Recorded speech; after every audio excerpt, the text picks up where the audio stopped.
ከኔ የገባሁት እስቲ ስለ እምነትህ ትንሽ አጫውተኝ። ምን ላጫውትህ? እኔ የክርስቶስ ተከታይ ነኝ። በክርስቶስ ክርስቲያን የተባልኩኝ፣ በደሙ የተገዛውኝ፣ በነቢያትና በሐዋርያት አስተምህሮ ላይ የቆምኩ ወንድም ነኝ።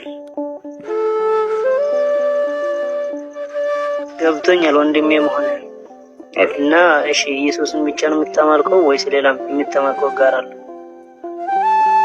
አጋር ማለት ምን ማለት ነው? ያው አንዳንድ ሰዎች እንደምንሰማውና እንደምናየው ተሆነ አንዳንዴ በማርያም በገብርኤልም ከዛም ደግሞ በኢየሱስ እንደዛ ያመልካሉ። እና መልክም አምልኮ ማለት ምንድን ነው? እሱ መፈታት አለበት። ኢየሱስ ነው የምታምነው ወይንስ ሌላ አጋር የምታምነው አለ? ማመን በራሱ ምንድን ነው? ማምለክስ ምንድን ነው? ማመን ከሆነ ሜቢ ምን ብለን ማመን የሚለውን ያመጣዋል። ማምለክም ደግሞ አምልኮ ምንድን ነው የሚለውን ዲፋይን ማድረግ አስፈላጊ ነው። እንደኛ አስተምሮ የፈጠረህ ማን ነው ከሆነ ደግሞ እሱ ከመፍጠር አንጻር ከሆነ ከአንድ ፈጣሪ ውጭ የምናመልከው የለም። ማመን ከሆነ ግን ምን ብሎ ማመን የሚለውን ማወቅ ያስፈልጋል። እናትንም ታምናታለህ እኮ እናቴ ነች ብለህ ታምናታለህ። ሱራ 4:136 ላይ ካየ በአላህ ማመን፣ በነቢያቱ ማመን፣ በመጽሐፍቱ ማመን፣ በመላእክቱ ማመን የሚል አስተምሮ አለ። ማመን የሚለው ምን የሚለውን ስለሚያመጣው ማለት ነው። ምን ብሎ ማመን። እኛ የምናመልከው በአንድ አምላክ ነው የምናመልከው። አንድ ስንል ግን ይሄቺ ቁጥርን አንድ ታሳቢ አድርገን አይደለም። ይቺ አንድ የምትለው ራሱ ዲፋይን መደረግ ስላለባት ማለት ነው። አንድ ለሚቆጠር ፋይናይት የሆነ ለተገደበ ነገር የሚነገር ስለሆነ አምላክ በቁጥር የሚገለጻል ብለን አናምንም። ምክንያቱም ቁጥር የሰዎች ስምምነት ነው ብለን ነው የምናምነው። አንድ ሙሉ እናርጋትና የሙሉ ቁጥሮች የመጀመሪያ እናርጋትና የነገሮች መጀመሪያ እናርጋት፣ ከዛ በኋላ ተከታይ ያላት ነች አንድ። አምላካችን አንድ ነው ስንል ተከታይ ባለው ቁጥር የሚገለጥ አይደለም።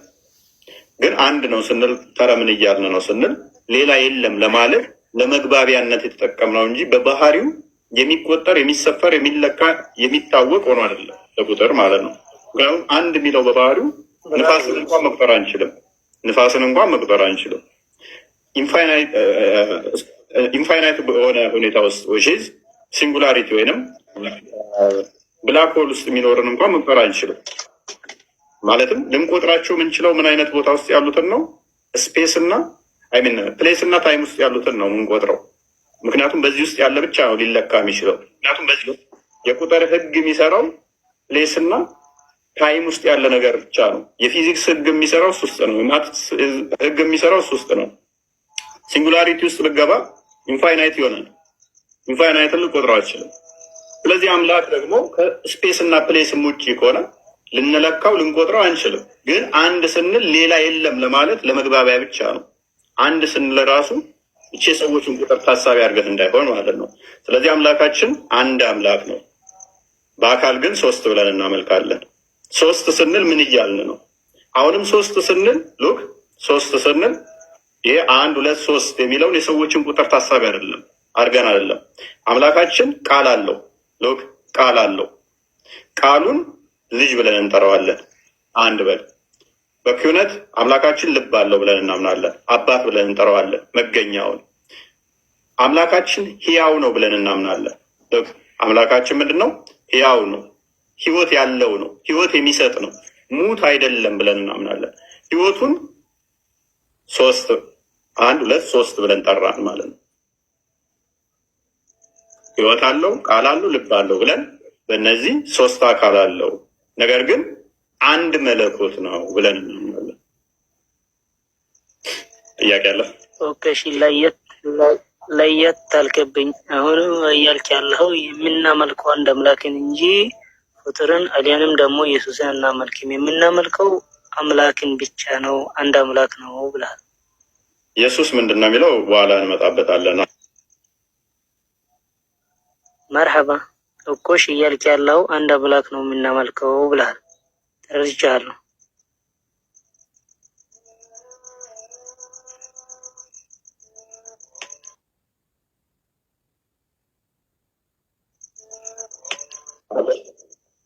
አለው አሁን መጥቷል። እሺ አሁን መጥቷል። ኦኬ ተባርክ ቆየው እንዴ? ብዙ ቆየው? አይ ብዙም አልቆየም። ያቀረበልን እንደጀመርክ ነው። እንደገና ጀምር። ሎክ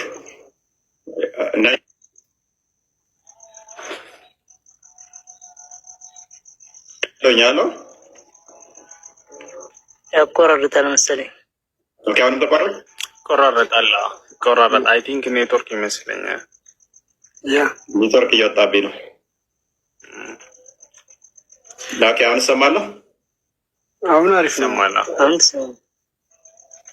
ሎክ ኡስታዝ፣ እኛ ቀደም እንዳልኩ አምላካችን ቃል አለው፣ አምላካችን ልብ አለው፣ አምላካችን ህያው ነው፣ እስትንፋስ አለው። እስትንፋስ ስንል እንደዚህ እያልን አይደለም። ህያው ነው፣ ሙት አይደለም። ቃል አለው፣ ዲዳ አይደለም። ያንን ህያውነቱን ምን ብለን እንጠራለን? አንድ ብለን እንጠራለን።